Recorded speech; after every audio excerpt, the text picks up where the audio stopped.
When I was growing up, my neighbourhood was seen as a very safe place. That was until this incident happened. I'm from a small town in the Midwest of the United States, and there is a single grocery store, a post office and a school. There is also a bus station. The train station was in the next town over, about a 45-minute drive. My dad ran a landscaping company, making him one of the few people in our town who was not involved in agriculture. Our house was a large 2-story place on the corner lot of one of the main residential streets. I had 2 younger brothers and an older sister, and there was still plenty of space for the whole family. That being said, we were still around average income for the area. It was a nice town where everybody pretty much had everything they needed. Therefore, there was not much reason for crime in the area.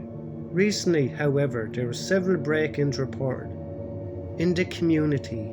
None of our direct neighbours, but still pretty creepy. The weird thing is though, that nothing was ever really taken. Nothing valuable anyway. Some people did report having various clothing items taken. That really makes it more creepy than if it was simply for money. I was in the 11th grade of the only high school in my town. My best friends were Casey and James. And one day, we were sitting in the cafeteria at lunchtime. James was telling us about one of the break-ins that happened only 2 doors down from him, and he told us that he saw a broken window with blood dripping down the glass. We all thought he was exaggerating, but we were still kind of scared, and no one had any idea who was behind it all. It was like a dark cloud looming over our community. On Friday night I was hanging out in Casey's place with James and a few other friends. We were in his backyard around the fire pit, just telling some scary stories and stuff. Eventually, we started to speculate on who it could be behind all the break-ins. I thought it was just some high school kids. There's a few cliques of troublemakers in our school, and I thought they fit the bill. Casey thought it was just some outsider who came into our town and was hiding out somewhere. That didn't make any sense to me. Because, really, nowhere for a creep to stay in town without being noticed. It also seemed like a lot of effort to break into a few houses and not really take anything. We were at a loss, none of us could explain it. At around midnight, everybody started to leave. Casey lived about 2 or 3 miles out of the main area of our town, where my house was. I rode my bike, though it only took me about 20 minutes to get home. As I was riding, there were fields on either side with houses sparsely dotted between. On my way, I noticed something strange. There was a pickup truck parked in the road ahead of me. As I passed it, I looked in, but it was empty. I don't know who it belonged to, because everyone had a similar truck. There was a house nearby belonging to Mrs. Foster, one of the teachers at my school. She would have no reason to park on the road though, because there's plenty of space around her house. I was curious, so I turned off the front and back lights of my bike and crouched down about 100 feet in front of the truck. It was a dark night, and I was sure that I was hidden from sight. I sat there for about 15 minutes, and then the truck's lights came to life. The bright glow lit up a man who was approaching the vehicle. I recognized him. It was a man named Victor. He lived only a few houses down from me and my family. He had a family. He had 2 daughters. Both of them went to my school. As the truck began to move, I realized that he was going to see me. It was a stupid mistake for me to hide in front of him, instead of behind. I still don't know what he was doing there. Obviously, I thought he might be the burglar, but I didn't know for sure. I got back on my bike and started pedaling as the truck came up beside me and passed. I felt relieved, but that would be short-lived though, because it pulled in front of me and blocked the entire road. He trapped me. If I turned around, then he could do the same thing in the other direction. In an instant, I made the decision to turn off the road into the field. It was a mostly empty field at that time of year, so I was able to move easily. It was almost pitch black dark though, so I could barely see my hand in front of my face. I couldn't turn on my light, because otherwise he'd be able to see me. I made my way through the field. I could see the truck's bright lights. I used them to guide me. I just needed to get past that truck and then I could get away. I quietly slipped back onto the road. He didn't see me. When I got home, I woke up my parents and told them what had happened to me. To my relief, they believed every word. We called the police right there and then. After we reported the incident, I was kicking myself for not taking a picture of the truck and his license plate. I was disappointed that Victor was never arrested. Mrs. Foster never reported a break-in, so there was not much to go on. One thing I can say though, is that after this incident, no more break-ins was ever reported. I think Victor was behind it, but I was never able to prove it. I think he got spooked by what happened that night.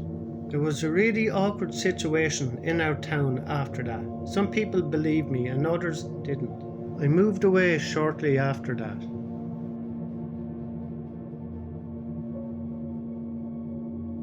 I'm a female, and this happened when I was 12. For some background, I've had this neighbour who lived a street down from me for a couple of months. He lived with his dad because he couldn't afford his own place. That was not a problem or anything. It can be tough out there. However, he started staring, peeking and looking into windows of houses around the neighbourhood. The police had been called on him multiple times and he's been arrested a handful of times for smaller things. While this was going on, rumours spread that he was lurking around the neighbourhood, so parents became hesitant to let their kids to play outside. One day, I met him face to face. I was walking home from my grandparents' house with my younger brother, who was 10. They lived a short walking distance from us. We walked and talked about how the day was going, while my mom drove home before us. We didn't want to drive in the car though, we wanted to walk instead. It was a nice day, and we enjoyed the fresh air. We finally turned the corner to our small cul-de-sac. We saw the man's car drive by. I whispered to my brother, "That's the guy." He said, "No way, really?"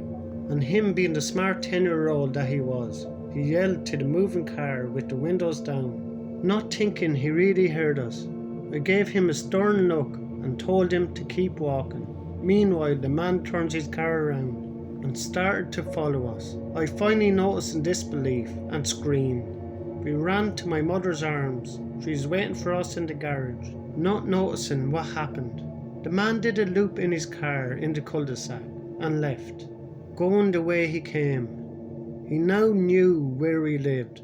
That night we all huddled together nervous that he was lurking around. He never came as far as we knew.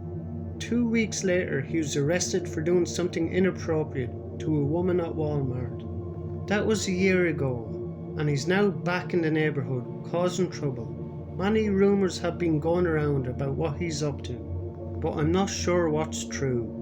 I wish the story had a better ending, but that's where we are today.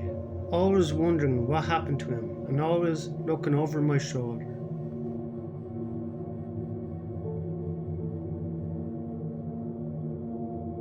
My name is Josh, and this happened to me when I was in high school, which was around the year 2006. I grew up in a very close-knit neighbourhood where everyone knew each other, and I had a good group of friends. My best friend was Andrew, and I had a few other really close friends as well. There was only one elementary school, and there was only one high school. While the kids went to the same school, we all got to know each other really well. In a way, it was the perfect place to grow up, and I loved it. That all changed when a new kid moved in a few doors down from me. His name was Mason, and from the moment we met, I knew there was something off about him. He never smiled, never made eye contact, and he always kept to himself. I know it can be tough to be the new kid, and my friends were already really close, so it would have been really difficult for him to fit in socially. At first, I thought he was just really shy, but as time went on, I realised it was much more than that. Mason was creepy. There was something about the way he looked at you that made you feel like he was sizing you up, like he was deciding whether or not you were worthy of his attention. That was strange, because usually when there would be a new kid, it would be the opposite. They would try really hard to be accepted. But Mason didn't do that. I hardly ever heard him speak. The only time I ever heard him talk was in class, when the teacher asked him something directly. I started to avoid him, but I couldn't help but be drawn to him at the same time. He was like a puzzle, and I wanted to solve it. More out of curiosity than anything else. One day I decided to try to talk to him. I walked up to him at lunch and sat down next to him. He was always sat alone. I asked him about his family and what he liked to do for fun, anything to try to get to know him. But he just stared at me, not saying a single word. It felt like I was talking to a brick wall. And after an uncomfortable silence, I got up and went back to my friends. "How did it go?" Andrew asked. "I don't know. Something's off about that guy," I told him. We decided after that we would just try to avoid Mason. I didn't know what was going on with him, but I sure didn't want to be on his bad side either. My friends and I figured that we should be nice, but keep our distance, and that's what we did for a while. As the days went on, strange things started to happen.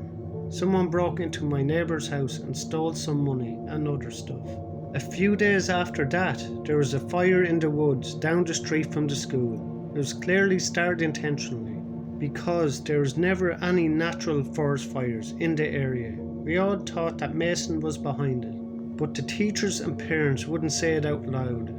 They saw Mason as a troubled young man who was having trouble fitting in, and they didn't want to add to his misery. My friends and I knew better though. We wanted to get to the bottom of it, so we tried searching on the internet for news articles or something like that. Unfortunately, it was 2006 and the internet was not like it is now, and there really wasn't anything to be found. One night, however, I was walking home from my friend's house when I heard a noise coming from the woods. It sounded like Mason talking to someone. That was strange because he almost never talked. I followed it and came across Mason. He was pacing back and forth in the woods, talking to himself. I have no idea what he was saying though. It was pure nonsense. I hid behind a tree so he wouldn't see me, and I watched a little longer. When I looked closer, I saw that he had a large knife in his right hand. I turned around and carefully got out of there. He didn't notice me. When I got home, I told my parents, but no one believed me. They thought I was just trying to get attention, but I knew what I saw, and I knew Mason was dangerous. Not long after, there was a fire at Mason's house in the middle of the night.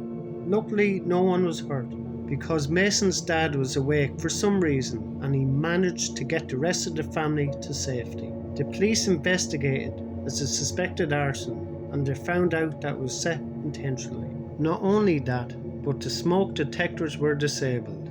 Mason was charged for setting the fire and attempting to kill his entire family. I never saw or heard from him again after that. It was a big wake-up call for our community. Nothing like that had happened to us before. Mason's family moved away soon after, and I guess the whispers and looks would have been too much for them. I can't say I blame them. I tried to do some research on Mason and what happened to him since, but I couldn't find anything. Maybe that's a good sign, and he turned his life around. I hope so anyway. Thanks a million to everyone who likes, subscribe and comments on my videos. I really appreciate it. If you enjoy these stories, you will enjoy the stories in the box above. Thank you.